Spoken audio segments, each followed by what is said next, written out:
Hello dear friends, welcome back on my YouTube channel Education Point by Kamal Joshi. So friends, in class 11th, chapter number 1, physics subject, physical world is going on. So friends, in previous video we have discussed about the definition of science and some short and MCQ type question answer. Now in this video, lecture number 4, we have discussed the main important topic of this subject, in this chapter number 1, physical world, is fundamental forces in nature. Means जो बल हैं, 4 प्रकार के main प्रकार के बल पाए जाते हैं, फोर्स पाए जाते हैं हमारे नेचर में, उनको देखेंगे। तो मैं अपने लेक्चर को स्टार्ट कर रहा हूँ, ध्यान से देखते रहना और लिखते रहना, ठीक। तो सबसे पहले हम लिखेंगे there are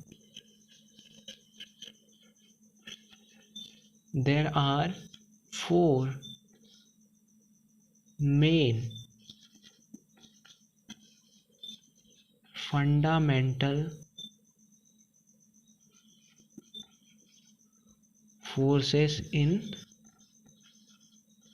nature. There are 4 main fundamental forces in nature. ठीक, अब हम अपने जो फंडामेंटल फोर्सेस हैं उसको स्टार्ट कर रहे हैं, तो ध्यान से देखते रहना, अच्छे से देखते रहना, मोस्ट इम्पॉर्टेंट टॉपिक है, ठीक। जितने अच्छे से देखोगे उतने अच्छे से समझ में आएगा। एक बार नहीं आएगा दूसरी बार देखना, दूसरी बार नहीं आएगा तीसरी बार नहीं, देखते रहना, इनकी देखते रहना, फिर एक टाइम ऐसा आएगा जब आपको अच्छी तरह से क्लियर हो जाएगा। तो ध्यान से देखो। और एक और बात बता देता हूँ, मे बी आज वाला चैप्टर कंप्लीट हो भी सके या नहीं भी हो सके, क्योंकि 4 टाइप्स के हैं, थोड़ी लॉन्ग वीडियो होगी, देखने में थोड़ी दिक्कत भी आएगी, इसलिए देखते हैं, अगर हो सकता है तो कंप्लीट करने की कोशिश करेंगे, नहीं हुआ तो नेक्स्ट लेक्चर नंबर 5 में करेंगे, ठीक। तो चलते हैं अपने पहले प्रकार के जो हमारा फोर्स है। First type of fundamental force in nature is हमारा ग्रेविटेशनल फोर्स। तो देखते हैं ग्रेविटेशनल फोर्स को। तो देखना, हमारा जो पहला फोर्स है वो है ग्रेविटेशनल फोर्स। तो इसकी डेफिनेशन नोट करना, the gravitational force is the force of the gravitational force is the force of mutual attraction between any two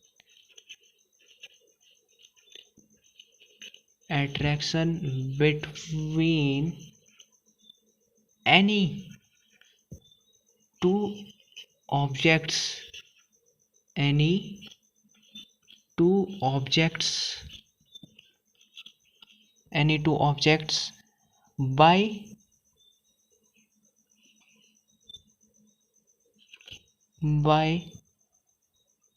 virtue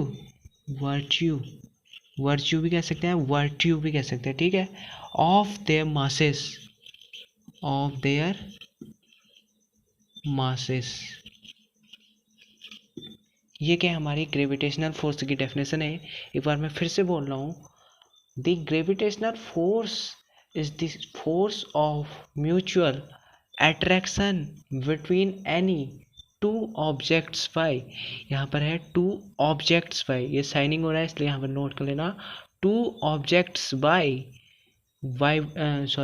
virtue of their masses, virtue of their masses.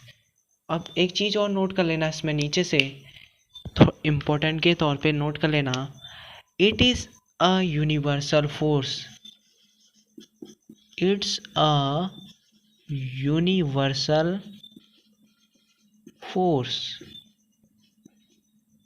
FORC, it's a universal force. ये universal force होता है सार्वत्रिक बल। तो ये definition थी gravitational की। अब इसका सिंपल और शॉर्ट डेरिवेट बता रहा हूँ। बाकी हमारा जो चैप्टर नंबर 7th है, यही 11th की फिजिक्स में चैप्टर नंबर 7th है, वो टोटली है हमारा ग्रेविटेशनल फोर्स पे रिलेटेड, तो उसमें देखेंगे अच्छे से। अभी सिंपल डेरिवेट बता रहा हूँ, फिर उसके बाद हमको और टाइप्स के डेफिनेशन भी देखनी है ना फोर्सों की, इसलिए कह रहा हूँ। अभी पहले इतना ही नोट कर लो फटाफट, ग्रेविटेशनल फोर्स, फिर इसका डेरिवेशन देखते हैं। एक और चीज़ याद करना, लिखना, ये जो ग्रेविटेशनल फोर्स है हमारा, ये डिनोटेड होता है हमारा, इसे हम डिनोट करते हैं एफ जी से, एफ जी। इससे हम किसको करते हैं डिनोट? ग्रेविटेशनल फोर्स, गुरुत्वाकर्षण बल को डिनोट करते हैं एफ जी से। क्लियर? अब उसके बाद इसका डेरिवेशन देखते हैं। तो डेरिवेशन में याद ध्यान से देखते रहना, इसी में बता देता हूँ, ठीक। हमारे पास कोई दो ऑब्जेक्ट हैं, दो विभिन्न विभिन्न इनके डिफरेंट मासेस के m1 और m2। m1 m2, यहाँ पर एक साइनिंग हो रहा है, अच्छे से समझ नहीं आएगा, एक मिनट। हाँ, इसको अच्छे से कर देता हूँ। डिनोटेड एफ जी नोट कर लिया, ठीक है। अब देखो हमारे पास क्या है,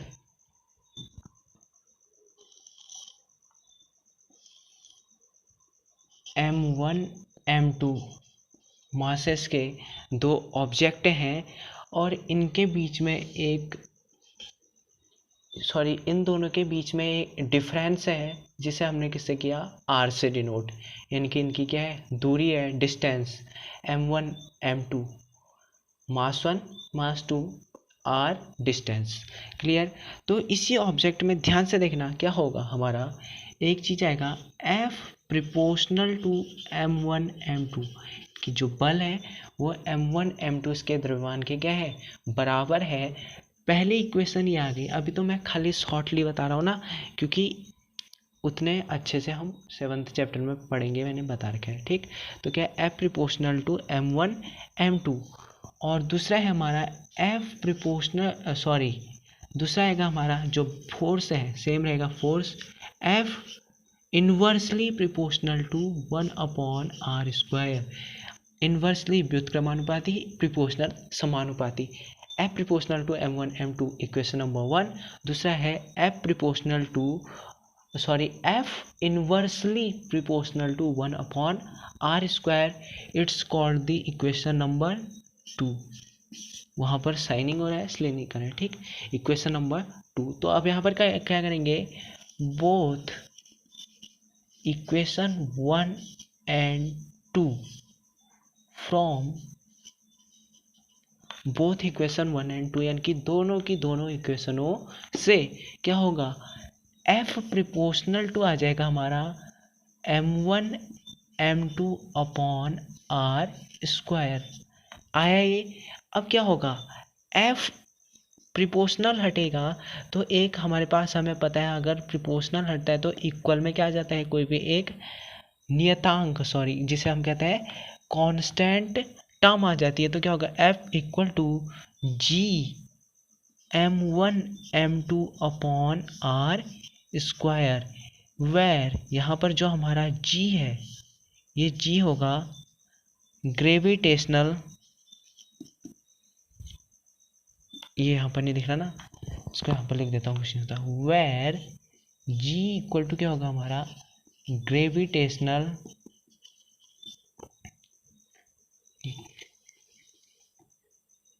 where g equal to gravitational constant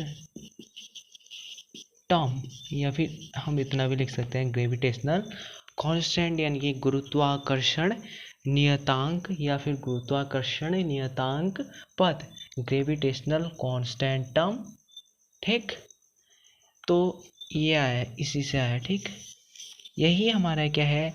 गुरुत्वाकर्षण का है, ग्रेविटेशनल फोर्स।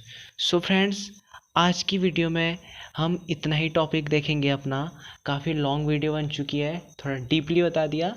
तो फ्रेंड्स, इसकी जो नेक्स्ट वीडियो होगी उसमें हम कोशिश करेंगे कि हमारे जो भी बचे हुए 3 टाइप्स के फोर्स हैं उनको एक ही वीडियो में कंप्लीट करते हैं। सो फ्रेंड्स, आज की वीडियो में इतना ही। So friends, please subscribe my YouTube channel, also press the bell icon for get notifications, and thank you very much. Goodbye. Also like this and bye bye.